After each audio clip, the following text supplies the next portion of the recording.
China, और ये बात मैं कई बार अपने पुराने वीडियोस में बता चुका हूं दोस्तों, कि चाइना के फेवर में है कि ये लड़ाई चलती रहे।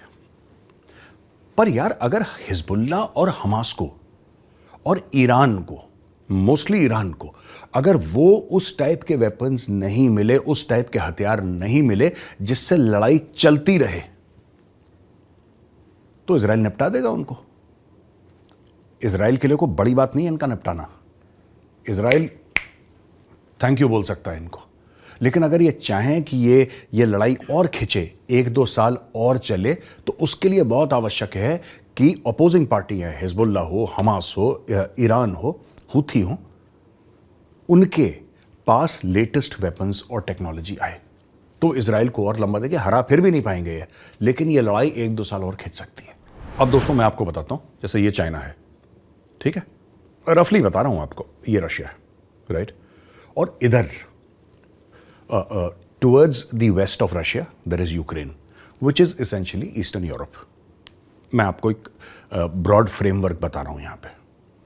ये लड़ाई चलती रहती है, यूएस इसमें बिजी है, इसमें पैसे लगा रहा है यूएस। चाइना के पर्सपेक्टिव से समझिए आप, ये चाइना, ये रशिया ऊपर, इधर यूक्रेन। ये लड़ाई चल रही है, यूएस बिजी है, अरबों डॉलर के चेक साइन हो रहे हैं, यूक्रेन के पास पैसा जा रहा है, यूक्रेन रशिया से भिड़ रहा है। चाइना की कोई बात नहीं कर रहा, चाइना अलग अपना काम कर रहा है जो कर रहा है। दुनिया का फोकस चाइना पे है ही नहीं, चाइना का कन्वर्सेशन हो ही नहीं रहा आज की तारीख में। China is flying below the raider, चुपचाप अपना काम कर रहा है चाइना। दूसरी तरफ आप देखेंगे कि हिजबुल्ला, हमास, ईरान, इजराइल, इनमें भिड़ंत हो रही है। इसमें भी अरबों डॉलर खर्च हो रहे हैं। वेस्टर्न कंट्रीज आर्म्स एमुनेशन दे रही हैं, वेस्टर्न कंट्रीज पैसा दे रही हैं इजराइल को। यहां पे अमेरिका बिजी है, ये लोग भी चीन के बारे में नहीं सोच रहे। जबकि इन सब के अगर आप नेशनल सिक्योरिटी जो पॉलिसी डॉक्यूमेंट्स हैं 2024 के, मैं इस साल की बात कर रहा हूं 2024 की, आप इनकी नेशनल सिक्योरिटी पॉलिसी डॉक्यूमेंट्स आप देखेंगे, आपको ये साफ तौर पे पता लग जाएगा कि every one of them, France, England, Germany, US, आप किसी को भी, लड़ाई चल रही है रूस के साथ, लड़ाई चल रही है रूस के साथ, आप वेपन सप्लाई कर रहे हैं यूक्रेन को, लेकिन सबसे बड़ा नेशनल सिक्योरिटी थ्रेट है चाइना। आप इन सबके नेशनल सिक्योरिटी डॉक्यूमेंट्स देख लीजिए, सबके विदाउट एक्सेप्शन आप देख लीजिए, वेस्टर्न कंट्रीज का, अमेरिका का देख लीजिए, कनाडा का देख लीजिए, ऑस्ट्रेलिया का देख लीजिए, न्यूजीलैंड का देख लीजिए, Germany, Italy, France, you name the country यार, you name the country, everybody says our primary security threat is China. और चाइना के साथ लड़ाई नहीं हो रही है, ये सब चाइना के फेवर में है। अब एक और बात जो मैंने बहुत पहले बताई थी, ये जो पूरा मैटर है दोस्तों, ये कौन से हथियार दे रहा है हिजबुल्ला को, ये भी मैंने बहुत पहले कवर करा था। मैंने ये कवर नहीं करा था कि रशिया रशिया सप्लाइंग वेपन्स, नहीं, ये मैंने कभी बात नहीं करी, क्योंकि रशियंस ना अलग अलग किस्म के वेपन्स हैं दोस्तों।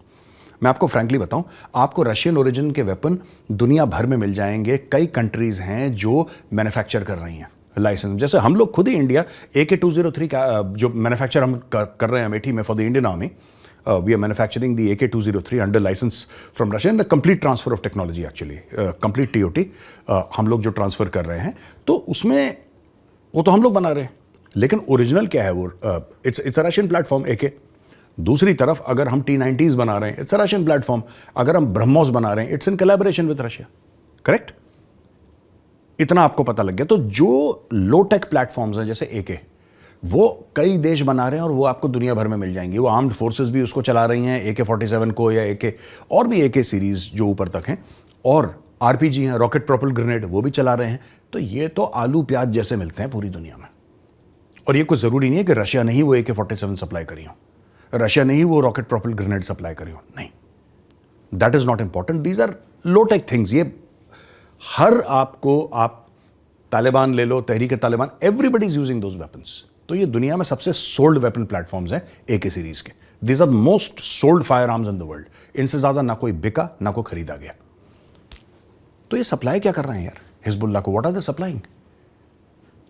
What are they giving? Are they giving Igla? क्या ये इगला दे रहे हैं? मुझे नहीं पता, अभी मीडिया में आएगा तब पता लगेगा भाई। इगला क्या है? शोल्डर फायर्ड सैम है, सरफेस टू एयर, IGLA इगला। क्या ऐसा कर रहे हैं कि इजरायली हेलीकॉप्टर आता है लेबनान के अंदर और नीचे से कोई एगला मिसाइल फायर करता है? Because both Hamas and Hezbollah have negligible air defence, जिसको कहता है ना के बराबर। अब ना के बराबर एयर डिफेंस है, यानी कि F-16 हो, उनके F-35 हो, उनका कोई भी जहाज हो, इजराइल को दंदनाता फिरता है, इनको पता ही नहीं लगता क्या चल रहा है। क्या ये कर रहा है? क्या कोई लेटेस्ट प्रिसिजन वेपन्स या मिसाइल दे रहा है वो? क्योंकि रशिया के पास एक पूरा डिफेंस का इकोसिस्टम है दोस्तों। यहां पे रशिया ये भी कह रहा है कि आप अपनी फौजें लेबनान से बाहर निकालो। रशिया धमकी दे रहा है। अब आप खुद सोचिएगा और आप कमेंट्स में लिखिए, रशिया को क्या लेना देना